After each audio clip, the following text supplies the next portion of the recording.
দুর্নীতি দমন কমিশনের মামলায় ইন্টারপোলের রেড নোটিশের ভিত্তিতে সংযুক্ত আরব আমিরাতের দুবাইয়ে গ্রেফতার হয়েছেন সাবেক পুলিশ মহাপরিদর্শক বা আইজিপি বেনজির আহমেদ। গত 12 June Dubai city police Bangladesh police সদর দপ্তরকে চিঠি দিয়ে গ্রেফতারের বিষয়টি নিশ্চিত করেছেন। পলাতক এই আসামিকে দ্রুত দেশে ফিরিয়ে এনে বিচারের মুখোমুখি করতে সরকার ও আইন শৃঙ্খলা রক্ষাকারী বাহিনীর সমন্বিত ব্যবস্থা গ্রহণ করা হচ্ছে।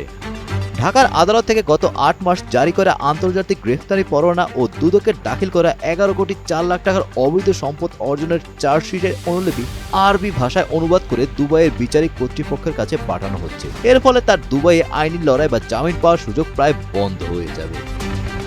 বাংলাদেশ ও সংযুক্ত আরব আমিরাতের মধ্যে অপরাধী বা বন্দি বিনিময় চুক্তি রয়েছে। এই চুক্তির আইনি বাধ্যবাধকতাকে কাজে লাগিয়ে স্বরাষ্ট্র ও পররাষ্ট্র মন্ত্রণালয় দুবাই কর্তৃপক্ষের কাছে বেনজির আহমেদকে হস্তান্তরের আনুষ্ঠানিক আবেদন প্রক্রিয়া শুরু করছে।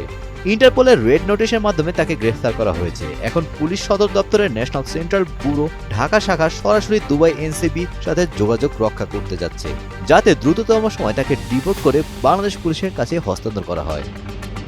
বেনজির আহমেদের বাংলাদেশি পাসপোর্ট ইতিমধ্যে আইনি প্রক্রিয়ায় বাতিল বা স্থগিত করা হয়েছে, ফলে দুবাইয়ে তার অবস্থান এখন সম্পূর্ণ অবৈধ।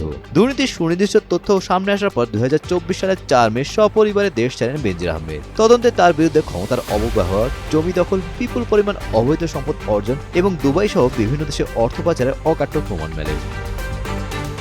Golam Rabbani, Times today.